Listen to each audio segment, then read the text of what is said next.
Welcome back to guys English to story and स्वागत करता हूं एक नए वीडियो में।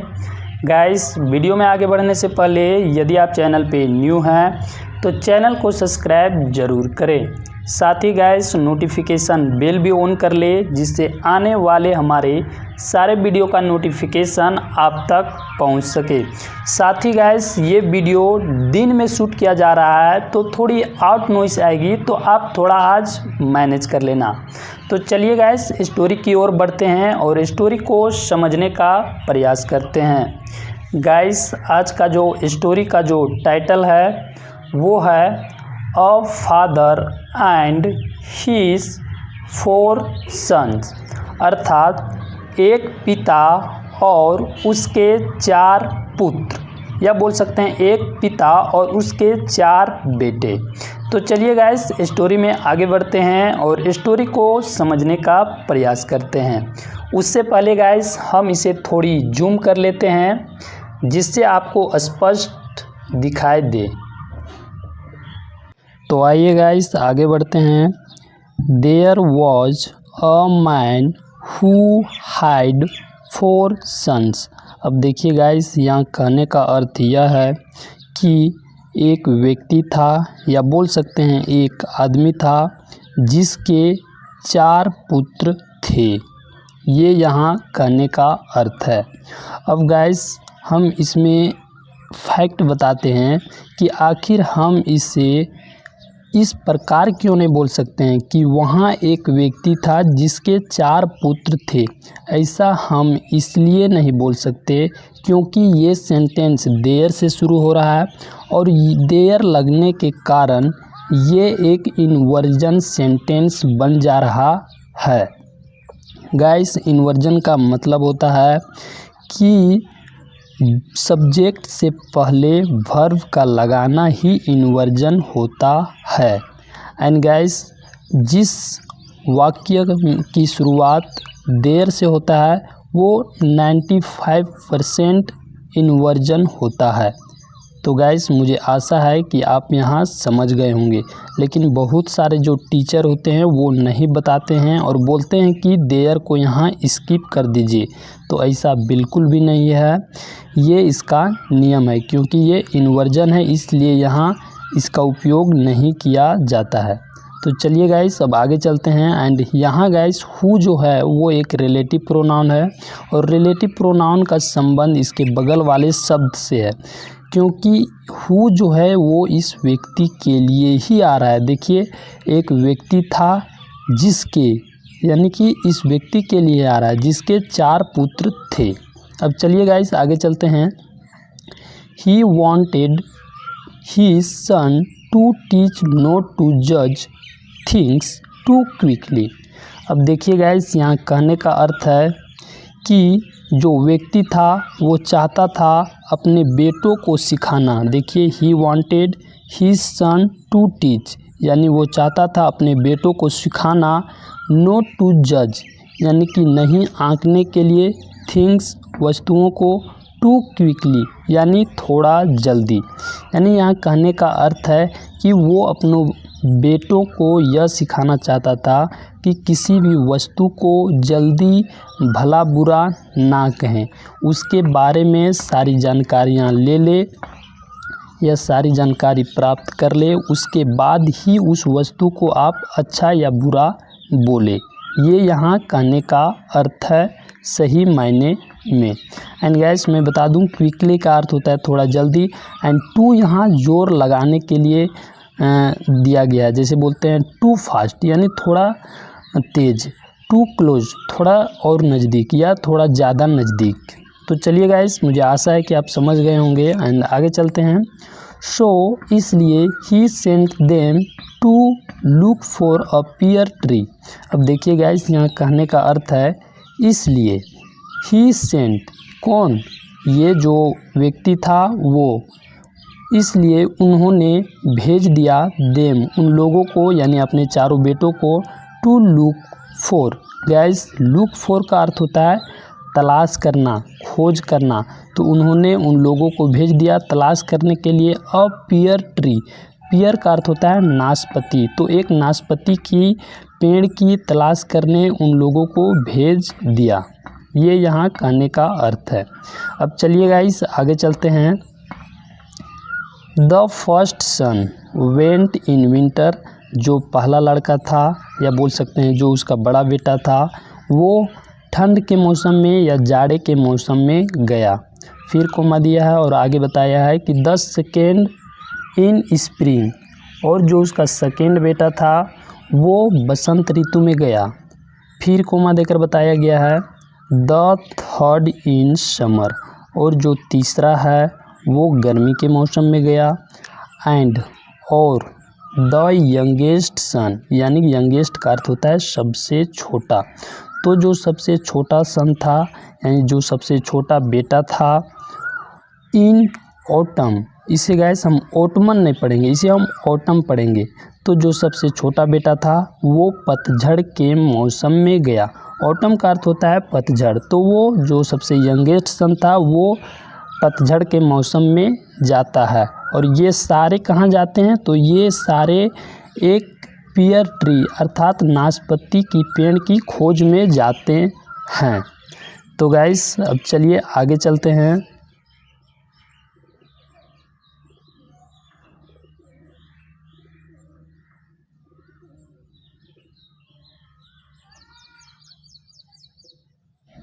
वेन दे रिटर्न, अर्थात वेन का अर्थ होता है जब, दे का अर्थ होता है वे, एंड रिटर्न का अर्थ होता है वापस आना।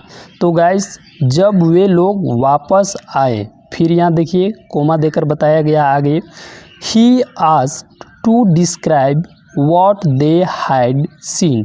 अब गाइस यहाँ ही जो है वो उस व्यक्ति के लिए आ रहा है, उस मैन के लिए आ रहा है।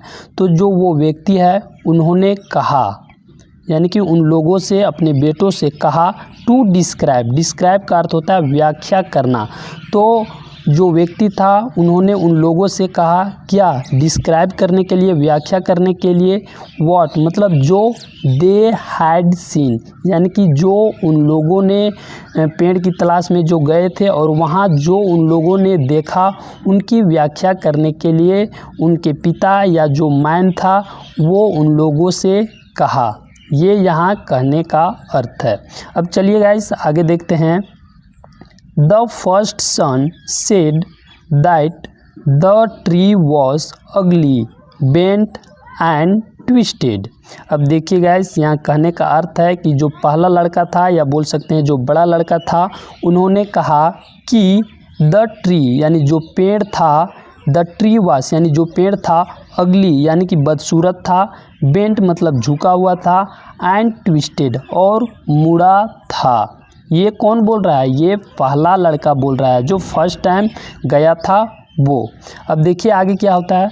10 सेकेंड सेड, अब देखिए जो सेकेंड लड़का है वो भी बोलता है कि इट वॉज कवर्ड, यानी कि कवर्ड का अर्थ होता है ढका होना, विथ ग्रीन बोर्ड्स यानी बुड्स का अर्थ होता है कलियों से। तो जो सेकेंड लड़का है वो बोल रहा है कि जो पेड़ था वो ढका हुआ था ग्रीन कलियों से, यानी कि ग्रीन जो कली होते हैं फूल वाले उनसे ढका हुआ था। ये कौन बोल रहा है, ये सेकेंड लड़का बोल रहा है। अब चलिए आगे चलते हैं। द थर्ड यानी कि जो तीसरा है, सन डिसएग्री। अब देखिए जो तीसरा लड़का है वो इनकी बातों से असहमत हो गया। देखिए द थर्ड सन डिसएग्रीड यानी जो तीसरा सन था वो असहमत हो गया। फिर कोमा देकर बताया गया कि ही सेड, और फिर जो वो था उन्होंने कहा कि it was the most beautiful thing. देखिए वो यह बोल रहा है कि वह बहुत सुंदर चीज़ थी। देखिए ही सेड उन्होंने कहा, इट यानी पेड़ के लिए, वॉज मतलब था, द मोस्ट ब्यूटीफुल यानी बहुत सुंदर, थिंग्स मतलब वस्तु या चीज़ बोल सकते हैं कि वह बहुत सुंदर चीज़ था। ये यहाँ कहने का अर्थ है। अब चलिए आगे देखते हैं। फिर कोमा देकर बताया गया है, laden with blossom that smelled so sweet. अब देखिए गाइस यहाँ कहने का अर्थ है कि जो थर्ड बेटा था वो कह रहा है कि वह बहुत ही सुंदर चीज़ था, फिर यहाँ कोमा देकर बताया गया है कि लेडन विथ ब्लोसम यानी कि फूलों से लदा था, जो स्मेल्ड सो स्वीट और जिससे मीठी सुगंध आ रही थी। देखिए गाइस, स्वीट का अर्थ होता है मीठी एंड स्मेल्ड मतलब सुगंध, और लेडन विथ ब्लोसम्स का अर्थ होता है फूलों से लदा था जिससे मीठी सुगंध आ रही थी। ये कौन बोलता है? ये थर्ड वाले सन जो था वो बोलता है कि पेड़ों से सुगंध आ रहा था और वो बहुत सुंदर चीज़ थी। तो चलिए गाइस, अब आगे चलते हैं और आगे भी देखते हैं कि आगे और क्या होता है।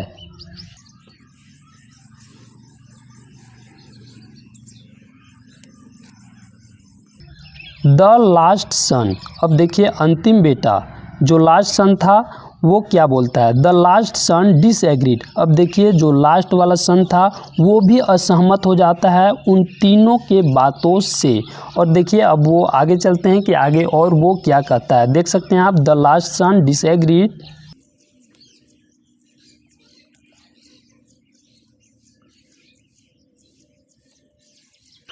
एंड सेड, और कहा, it was ripe and dropping with fruit. अब देखिए गाइस, जो थर्ड वाला सन था वो भी उन तीनों के बातों से असहमत हो गया और वो कहा कि इट वास यानी जो पेड़ था वो पका हुआ था, यानी कि पेड़ मतलब उनमें जो फल थे वो पके हुए थे, एंड ड्रॉपिंग और लथपथ थे, विथ फ्रूट और फूलों से लथपथ थे, या बोल सकते हैं कि फूलों से भरा पड़ा था, फलों से भरा पड़ा था। ये कौन बोल रहा है? ये जो लास्ट सन था, या बोल सकते हैं जो सबसे फोर्थ वाला जो सन था वो बोल रहा है कि फल पके हुए थे एंड जो पेड़ था वो फलों से लथपथ था। ये तीसरा सन बोल रहा है। अब चलिए आगे भी देखते हैं कि आगे और क्या बोलता है।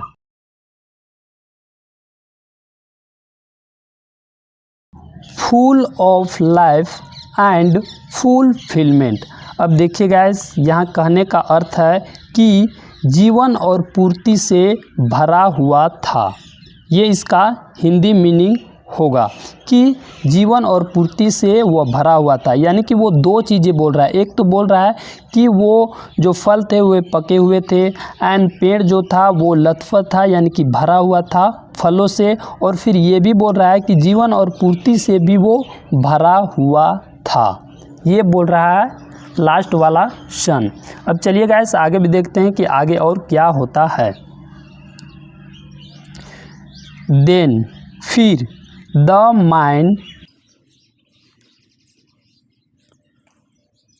Told you saw the same tree but in different season. अब देखिए गाइस, जो व्यक्ति है वो बोलता है कि तुम लोगों ने एक ही पेड़ को देखा। ये व्यक्ति बोल रहा है, यानी उनके पिता बोल रहा है कि तुम लोगों ने एक ही पेड़ को एक ही सीजन में देखा। ये यहाँ कहने का अर्थ है, यानी उस व्यक्ति के द्वारा कहा गया कि देन द मैन टोल्ड, यानी कि वो व्यक्ति बोलता है कि यू सॉ, यानी यू किसके लिए आ रहा है? यू यहाँ उन बेटों के लिए आ रहा है या उन लोगों के लिए आ रहा है जो पेड़ की तलाश में गए थे। तो यहाँ बोल सकते हैं कि तुम लोगों ने सॉ देखा, द सेम ट्री यानी कि एक ही पेड़ को, बट लेकिन इन डिफरेंट सीजन, यानी कि वे सारे अलग अलग ऋतुओं में गए थे, मौसम में गए थे, तो उन लोगों ने एक ही पेड़ को अलग अलग टाइम में देखा। ये उनके पिता बोल रहे हैं। अब चलिए आगे देखते हैं। सो इसलिए यू कैनोट जज अ ट्री। अब देखिए गाइस, यहाँ उनके पिता और अभी आगे बोल रहे हैं कि इसलिए तुम लोग कैनोट जज अ ट्री, यानी कि इसलिए तुम पेड़ को जज नहीं कर सकते या तुम पेड़ को आंक नहीं सकते। फिर कोमा देकर बताया गया है अ पर्सन, यानी यहाँ कहने का अर्थ है कि तुम लोग एक पेड़ को जज नहीं कर सकते और या किसी व्यक्ति को जज नहीं कर सकते या किसी पेड़ को भी जज नहीं कर सकते और किसी एक व्यक्ति को भी जज नहीं कर सकते। फिर कोमा देकर बताया गया है बाय ओनली वन सीजन, यानी केवल एक मौसम में जानकारी प्राप्त करके। यहाँ कहने का अर्थ है कि केवल एक मौसम की जानकारी प्राप्त करके तुम लोग किसी पेड़ की या किसी व्यक्ति की उनके बारे में ये जज नहीं कर सकते कि वे पेड़ अच्छा है या बुरा, क्योंकि तुम लोगों ने वहाँ गया तो अलग अलग सीज़न में देखा कि उनकी स्थिति अलग अलग थी। ये यहाँ कहने का अर्थ है उनके पिता के द्वारा। अब चलिए आगे भी देखते हैं कि उनके पिता और क्या कहते हैं।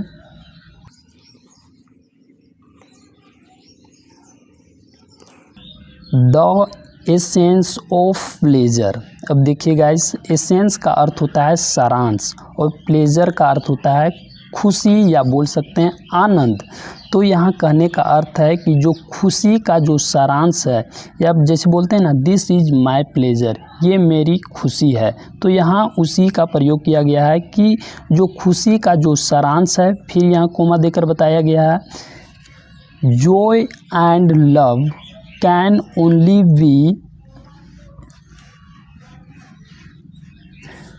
Measured in the end. अब देखिए गाइस, यहाँ कहने का अर्थ है कि जो खुशी और जो प्यार है कैन ओनली केवल मापा जा सकता है, मेजर किया जा सकता है इन द एंड, यानी यहाँ कहने का अर्थ है कि खुशी और प्यार can only be measured in the end, यानी कि जो प्यार और खुशी है वो केवल मापा जा सकता है इन द एंड, यानी कि अंत में मापा जा सकता है।